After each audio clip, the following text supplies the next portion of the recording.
Hello सांग माने नमस्कार। Welcome to my another mini blog. आज दिनटा बहुत बोरिंग थिला। काम काम काम शिवरात्र पार्लर बहुत गहली थिला। सेतिकिरे एंटरटेनमेंट आसी जाइदिले मो पाखक ज्योति भाउज। आंकु तो आपण माने समस्त जानि थिबे। वीडियोटा आपण माने देखिबा ता पूर्व प्लीज चैनल को सब्सक्राइब कर दियंतु, वीडियो को लाइक कर दियंतु आ समस्त को शेयर भी कर दियंतु।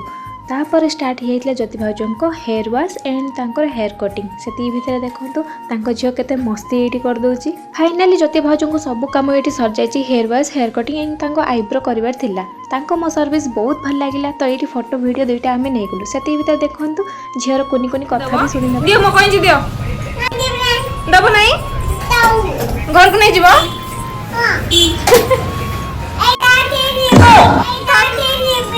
काटी दे